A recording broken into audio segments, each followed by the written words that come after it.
1 घंटे के अंदर अंदर 20 तेज रफ्तार सवार रवाना कर दिए गए। उनका रहनुमा ये मुहाफिज था और कमांडर अली बिन सुफियान का एक नायब जाहिदीन था। इन सवारों में फखरुल मिस्री को अली बिन सुफियान ने खास तौर पर शामिल किया था। ये फख्र की ख्वाहिश थी कि उसे बालियान और मूबी के ताक़ुब के लिए भेजा जाए। ये तो ना अली बिन सुफियान को इल्म था ना फखरुल मिस्री को कि जिनके ताक़ुब में सवार जा रहे हैं वो बालियान, मूबी और उनके 6 वफादार साथी हैं। उधर से ये 20 सवार रवाना हुए, जिनमें 21वां उनका कमांडर था। उनका हदफ लड़कियां थीं और उन्हें छुड़ा कर ले जाने वाले। उधर से सलीबियों के 20 कमांडो आ रहे थे, जिनमें 21वां उनका कमांडर था। उनका भी हदफ यही लड़कियां थीं, मगर उनकी कमजोरी ये थी कि वो पैदल आ रहे थे। दोनों पार्टियों में से किसी को भी मालूम न था कि जिनके ताक़ुब में वो जा रहे हैं वो कहाँ हैं। सलीबियों की कमांडो पार्टी अगले रोज सूरज गुरूब होने के कुछ देर पहले खासा फासला तय कर चुकी थी। रास्ता ऊपर चढ़ रहा था। वो इलाका नशेबो फराज का था। ये लोग बुलंदी पर गए तो उन्हें दूर एक मैदान में, जहाँ खजूर के बहुत से दरख्तों के साथ दूसरी किस्म के दरख्त भी थे, बेशुमार ऊंट नजर आए। उन्हें बिठा बिठा कर उनसे सामान उतारा जा रहा था। 12-14 घोड़े भी थे। उनके सवार फौजी मालूम होते थे, बाकी तमाम शुतरबान थे। ये 21 सलीबी रुक गए। उन्होंने एक दूसरे की तरफ देखा, जैसे उन्हें यकीन न आ रहा हो कि वो ऊंट और घोड़े हैं। यही इनकी जरूरत थी। उनके कमांडर ने पार्टी को रोक लिया और कहा, हम सच्चे दिल से सलीब पर हाथ रखकर कसम खा आए हैं। वो देखो सलीब का करिश्मा, ये मौजज़ा है। खुदा ने आसमान से तुम्हारे लिए सवारी भेजी है। तुम में से जिसके दिल में किसी गुनाह का या फर्ज से कोताही का या जान बचाकर भागने का ख्याल है, वो फौरन निकाल दो। खुदा का बेटा जो मजलूमों का दोस्त और जालिमों का दुश्मन है, तुम्हारी मदद के लिए आसमान से उतर आया है। सबके चेहरों पर थकन के जो आसार थे वो गायब हो गए और चेहरों पर रौनक आ गई। उन्होंने अभी इस पहलू पर गौर ही नहीं किया था कि इतने बेशुमार ऊंटों और घोड़ों में से, जिनके साथ इतने ज्यादा शुतरबान और फौजी हैं, वो अपनी जरूरत के मुताबिक जानवर किस तरह हासिल करेंगे। ये 100 के लगभग ऊंटों का काफिला था जो महाज पर फौज के लिए राशन लेकर जा रहा था। चूंकि मुल्क के अंदर दुश्मन का कोई खतरा नहीं था, इसलिए काफिले की हिफाजत का कोई खास एहतमाम नहीं किया गया था। सिर्फ 10 घोड़ा सवार साथ भेज दिए गए थे। लड़कियों को जिस रात आजाद कराया गया था, उससे अगली रात वो एक जगह रुके हुए थे। बालियान ने मूबी से कहा कि हम 7 मर्द हैं और तुम 7 लड़कियां हो। मेरे इन 6 दोस्तों ने मेरा साथ बड़ी दयानतदारी से दिया है। मैं उनकी मौजूदगी में तुम्हारे साथ रंगरलियां मनाता रहा, फिर भी वो नहीं बोले। अब मैं इन्हें इनाम देना चाहता हूँ। तुम एक एक लड़की मेरे एक एक दोस्त के हवाले कर दो और उन्हें कहो कि ये तुम्हारी वफादारी का तोहफा है।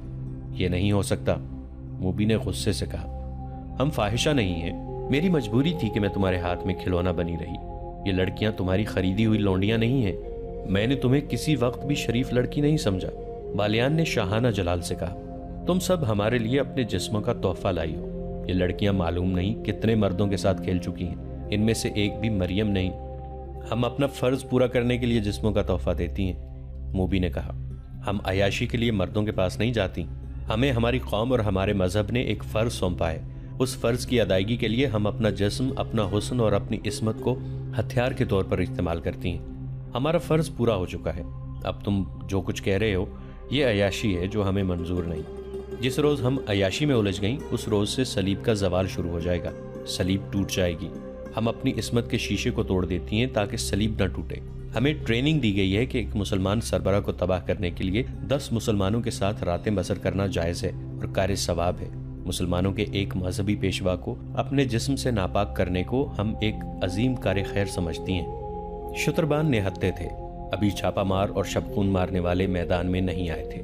सलीबियों के ये 21 आदमी पहले छापा मार थे, या इससे पहले सलाहुद्दीन अय्यूबी ने शबखून का वो तरीका आजमाया था जिसमें थोड़े से सवारों ने सूडानियों की फौज के अकबी हिस्से पर हमला किया और गायब हो गए थे।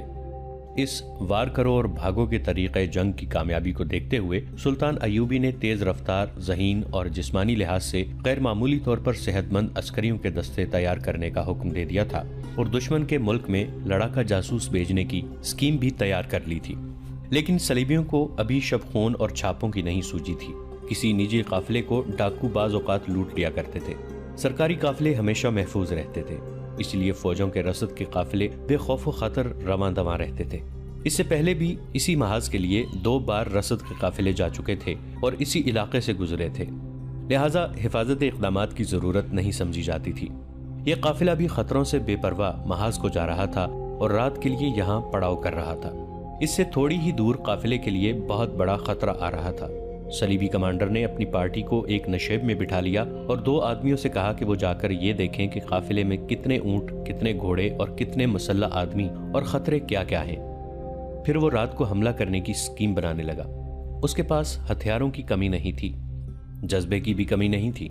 हर एक आदमी जान पर खेलने को तैयार था। निस्फ शब से बहुत पहले वो 2 आदमी वापस आए जो काफिले को करीब से देखने गए थे। उन्होंने बताया कि काफिले के साथ 10 मुसल्लह सवार हैं जो एक ही जगह सोए हुए हैं। घोड़े अलग बंधे हैं, शुतरबान टोलियों में बंटकर सोए हुए हैं। सामान में ज्यादातर बोरियां हैं। शुतरबानों के पास कोई हथियार नहीं। ये बड़ी अच्छी मालूमात थी। काम मुश्किल नहीं था। काफिले वाले गहरी नींद सोए हुए थे। 10 अस्करियों की आंख भी न खुली कि तलवारों और खंजरों ने उन्हें काट कर रख दिया। सलीबी छापामारों ने यह काम इतनी खामोशी और आसानी से कर लिया कि बेशतर शुतरबानों की आंख ही न खुली, और जिनकी आंख खुली वो समझ ही न पाए कि ये क्या हो रहा है। जिसके मुंह से आवाज निकली वो उसकी जिंदगी की आखिरी आवाज साबित हुई। छापामारों ने शुतरबानों को हरासा करने के लिए चीखना शुरू कर दिया। सोए हुए शुतरबान घबरा और हड़बड़ा कर उठे। ऊंट भी बिदक कर उठने लगे। सलीबियों ने शुतरबानों का कत्लेआम शुरू कर दिया। बहुत थोड़े भाग सके। सलीबी कमांडर ने चिल्ला कर कहा, ये मुसलमानों का राशन है, तबाह करो और ऊंटों को भी हलाक कर दो। उन्होंने ऊंटों के पेटों में तलवारें घोंपनी शुरू कर दी। ऊंटों के वावेले से रात कांपने लगी।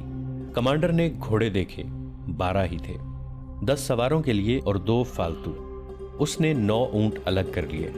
सूरज तुलू हुआ तो पड़ाव का मंजर बड़ा भयानक था। बेशुमार लाशें बिखरी हुई थीं। बहुत से ऊंट मर चुके थे। कई तड़प रहे थे, कुछ इधर उधर भाग रहे थे। हर तरफ खून ही खून था। जिधर निगाह जाती थी ऊंट मरे हुए या तड़पते नजर आते थे। राशन की बोरियां फटी हुई थीं। आटा और खाने का दीगर सामान खून में बिखरा हुआ था। 12 के 12 घोड़े गायब थे और वहां कोई जिंदा इंसान मौजूद नहीं था। छापामार दूर निकल गए। उनकी सवारी की जरूरत पूरी हो गई थी। अब वो तेज रफ्तारी से अपने शिकार को ढूंढ सकते थे। शिकार दूर नहीं था। बालियान का दिमाग पहले ही मूबी के हुस्न और जवानी और शराब ने माउफ कर रखा था। अब उसके पास 7 हसीन और जवान लड़कियां थीं। वो खतरों को भूल ही गया था। मूबी उसे बार बार कहती कि इतना ज्यादा कहीं रुकना ठीक नहीं। जितनी जल्दी हो सके समंदर तक पहुंचने की कोशिश करो, हमारा ताक़ुब हो रहा होगा। तो इसका मतलब ये हुआ कि तुम सलीब की बका के लिए मुझे इस्तेमाल कर रही हो। बालियान के एहसासात आहिस्ता आहिस्ता जागने लगे। क्या तुम मुझे सलीब का मुहाफिज बनाना चाहती हो? क्या तुम अभी तक शक में हो? मूबी ने कहा, तुमने सलीब के साथ क्यों दोस्ती की है? सलाहुद्दीन अयूबी की हुक्मरानी से आजाद होने के लिए। बालियान ने कहा, सलीब की हिफाजत के लिए नहीं। मैं मुसलमान हूं, लेकिन इससे पहले मैं सुडानी हूं। मैं सबसे पहले सलीबी हूं। मूबी ने कहा, ईसाई हूं और उसके बाद उस मुल्क की बेटी हूं जहां मैं पैदा हुई थी। मूबी ने उसका हाथ अपने हाथ में लेकर कहा, इस्लाम कोई मजहब नहीं, इसीलिए तुम अपने मुल्क को इस पर तरजीह दे रहे हो। ये तुम्हारी नहीं, तुम्हारी मजहब की कमजोरी है। तुम मेरे साथ समंदर पार चलो तो मैं तुम्हें अपना मजहब दिखाऊंगी। तुम अपने मजहब को भूल जाओगे। मैं इस मजहब पर लानत भेजूंगा जो अपनी बेटियों को गैर मर्दों के साथ रातें बसर करने और शराब पीने पिलाने को सवाब का काम समझता है। बालियान अचानक बेदार हो गया। उसने कहा, तुमने अपनी इस्मत मुझसे नहीं लुटाई बल्कि मेरी इस्मत लूटी है। मैंने तुम्हें नहीं बल्कि तुमने मुझे खिलौना बनाए रखा है। एक मुसलमान का ईमान खरीदने के लिए इस्मत कोई ज्यादा कीमत नहीं। लड़की ने कहा, मैंने तुम्हारी इस्मत नहीं लूटी, तुम्हारा ईमान खरीदा है, मगर तुम्हें रास्ते में भटकता हुआ छोड़कर नहीं जाऊंगी। तुम्हें एक अजीम रोशनी की तरफ ले जा रही हूं जहां तुम्हें अपना मुस्तकबिल और अपनी आखिरत हीरों की तरह चमकती नजर आएगी। मैं उस रोशनी में नहीं जाऊंगा, बालियान ने कहा। देखो बालियान, मूबी ने कहा, मर्द, जंगजू मर्द वादे और सौदे से फिरा नहीं करते। तुम मेरा सौदा कबूल कर चुके हो। मैंने तुम्हारा ईमान खरीदकर शराब में डुबो दिया है और तुम्हें मुंह मांगी कीमत दी है। इतने दिनों से तुम्हारी लोंडी और बेनिकाही बीवी बनी हुई हूं। इस सौदे से फिरो नहीं। एक कमजोर लड़की को धोखा न दो। तुमने मुझे वो अजीम रोशनी यहीं दिखा दी है जो तुम मुझे समंदर पार ले जाकर दिखाना चाहती हो। बालियान ने कहा, मुझे अपना मुस्तकबिल और अपनी आखिरत हीरों की तरह चमकती नजर आने लगी है। मूबी ने कुछ कहने की कोशिश की तो बालियान गरज कर बोला, खामोश रहो लड़की। सलाहुद्दीन अयूबी मेरा दुश्मन हो सकता है, लेकिन मैं रसूलुल्लाह सल्लल्लाहु अलैहि वसल्लम का दुश्मन नहीं हो सकता, जिनका सलाहुद्दीन अयूबी भी नाम लेवा है। मैं उन रसूलुल्लाह सल्लल्लाहु अलैहि वसल्लम के नाम पर मिस्र और सूडान कुर्बान कर सकता हूँ। उनके अजीम और मुकद्दस नाम पर मैं सलाहुद्दीन अयूबी के आगे हथियार डाल सकता हूँ। मैं तुमको कई बार कह चुकी हूँ कि शराब कम पिया करो, मूबी ने कहा। एक शराब, दूसरे रात भर जागना और मेरे जिस्म के साथ खेलते रहना। देखो तुम्हारा दिमाग बिल्कुल बेकार हो गया है। तुम ये भी भूल गए हो कि मैं तुम्हारी बीवी हूँ। मैं किसी फाहिशा सलीबी का खामन नहीं हो सकता। उसकी नजर शराब की बोतल पर पड़ी। उसने बोतल उठाकर परे फेंक दी और उठ खड़ा हुआ। उसने अपने दोस्तों को बुलाया, वो दौड़ते आए। उसने कहा, ये लड़कियां और ये लड़की भी तुम्हारे कैदी हैं, इन्हें वापस काहिरा ले चलो। काहिरा?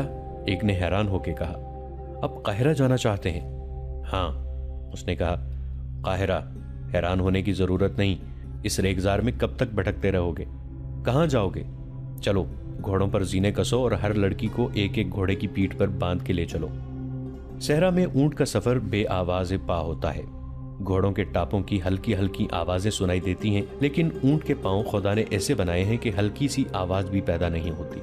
बालियान जिस वक्त मूबी के साथ बातें कर रहा था, उसे महसूस तक न हुआ कि एक ऊंट एक छोटे से रेतले टीले की ओट में खड़ा उन दोनों को और 6 लड़कियों को और इन 6 आदमियों को देख रहा है।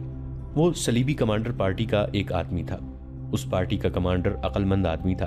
बालियान के डेरे से तकरीबन निस्फ मील दूर उसने पड़ाव किया था।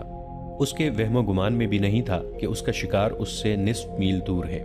उसने फौजी दानिशमंदी से काम लेते हुए रात को 3 आदमियों को ये ड्यूटी दी थी कि वो ऊंटों पर सवार होकर दूर दूर तक घूम आए और जहां उन्हें कोई खतरा या काम की कोई चीज नजर आए, आकर इत्तला दें। इस काम के लिए ऊंट की सवारी मौजू सवारी थी, क्योंकि उसके पांव की आवाज नहीं होती। तीनों सवार मुख्तलिफ सिमतों को चले गए थे। ये सारा इलाका ऐसा था कि पड़ाव के लिए निहायत अच्छा था। इसलिए कमांडर ने सोचा था कि यहाँ किसी और ने भी डेरे डाल रखे होंगे। एक शुतर सवार को रोशनी सी नजर आई तो वो उस तरफ चल पड़ा। ये एक छोटी सी मशल थी जो बालियान के आरजी कैंप में जल रही थी। शुतर सवार आगे गया तो एक टीले के पीछे हो गया। ये इतना ही ऊंचा था कि ऊंट पर सवार होकर आगे देखा जा सकता था। ऊंट और सवार उसके पीछे छुप गए थे। उसे हल्की हल्की रोशनियों में से लड़कियां नजर आने लगीं जो बालियान के फौजी दोस्तों के साथ गपशप लगा रही थीं। उनसे कुछ दूर एक और लड़की एक आदमी के साथ बातें करती नजर आई। जरा परे बहुत से घोड़े बंधे हुए थे। उनमें वो घोड़े भी थे जो उन लोगों ने कैदियों के मुहाफिजों को कत्ल करके हासिल किए थे। सलीबी शुतर सवार ने ऊंट को मोड़ा, कुछ दूर तक आहिस्ता आहिस्ता चला और फिर ऊंट दौड़ा दिया। ऊंट के लिए निस्फ मील का फासला कुछ भी नहीं था। सवार ने अपनी पार्टी को खुशखबरी सुनाई कि शिकार हमारे कदमों में है। कमांडर ने एक लम्हा भी जाया न किया। शुतर सवार से हदफ की तफसील पूछी और पार्टी को पैदल चला दिया। घोड़े के कदमों की आवाज से शिकार के चुकन्ना हो जाने का खतरा था।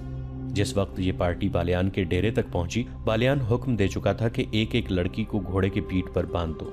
उसके दोस्त हैरत ज़दा होकर बालियान को देख रहे थे कि उसका दिमाग खराब हो गया है।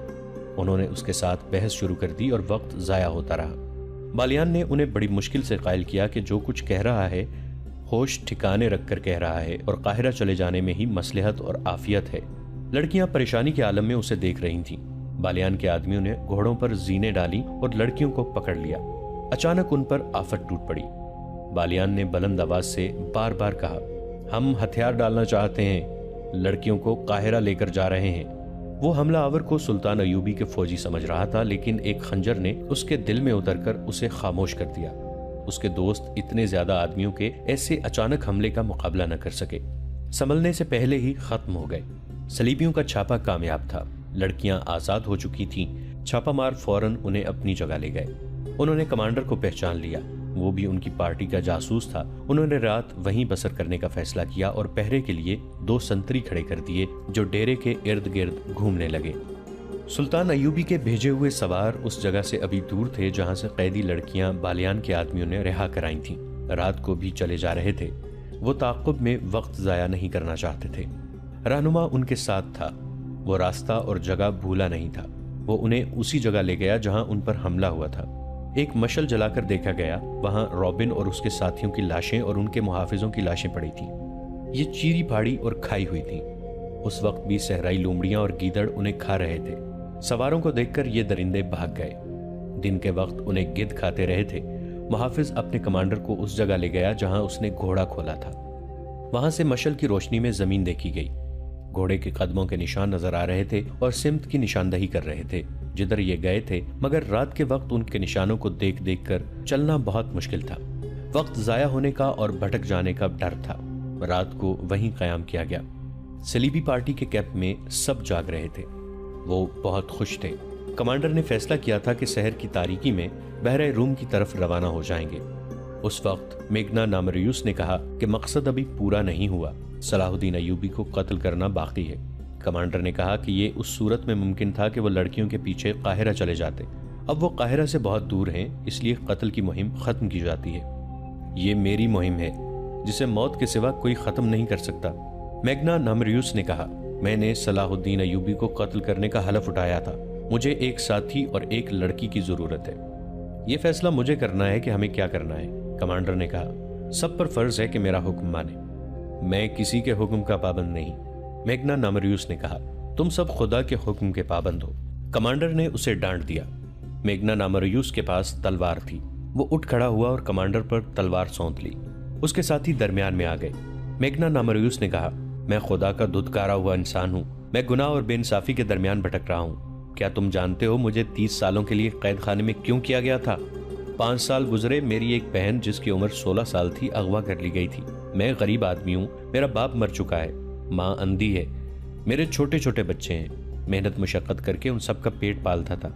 मैंने गिरजे में सलीब पर लटके हुए यीशु मसीह के बुत से बहुत दफा पूछा था कि मैं गरीब क्यों हूँ। मैंने कभी गुनाह नहीं किया। मैं दयानतदारी से इतनी मेहनत करता हूँ, मगर मेरे कुंबे के पेट फिर भी खाली रहते हैं। मेरी माँ को खुदा ने क्यों अंधा किया है? यीशु मसीह ने मुझे कोई जवाब नहीं दिया। और जब कमारी बहन अगवा हो गई तो मैंने गिरजे में जाकर कमारी मरियम की तस्वीर से पूछा था कि मेरी कमारी बहन के कमारेपन पर तुझे क्यों तरस नहीं आया? वो मासूम थी, उस पर खुदा ने यह जुल्म किया था कि उसे खूबसूरती दे दी थी। मुझे यीशु मसीह ने भी कोई जवाब नहीं दिया। मुझे कमारी मरियम ने भी कोई जवाब नहीं दिया। एक रोज मुझे एक बहुत ही अमीर आदमी के नौकर ने बताया कि तुम्हारी बहन इस अमीर आदमी के घर में है।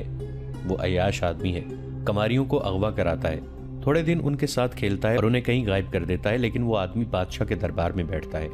लोग इसकी इज्जत करते हैं। बादशाह ने उसे रुतबे की तलवार दी है। गुनाहगार होते हुए खुदा उस पर खुश है। दुनिया का कानून उसके हाथ में खिलौना है। मैं उसके घर गया और अपनी बहन वापस मांगी। उसने मुझे धक्के देकर अपने महल से निकाल दिया। मैं फिर गिरजे में गया, यीशु मसीह के बुत और कमारी मरियम की तस्वीर के आगे रोया, खुदा को पुकारा। मुझे किसी ने जवाब नहीं दिया। मैं गिरजे में अकेला था। पादरी आ गया, उसने मुझे डांट कर गिरजे से निकाल दिया। कहने लगा, यहाँ से 2 तस्वीरें चोरी हो चुकी हैं, निकल जाओ वरना पुलिस के हवाले कर दूंगा। मैंने हैरान होकर उससे पूछा, क्या ये खुदा का घर नहीं है? उसने जवाब दिया, तुम मुझसे पूछे बगैर खुदा के घर में कैसे आए? अगर गुनाहों की माफी मांगनी है तो मेरे पास आओ, अपना गुनाह बयान करो, मैं खुदा से कहूंगा कि तुम्हें बख्श दे।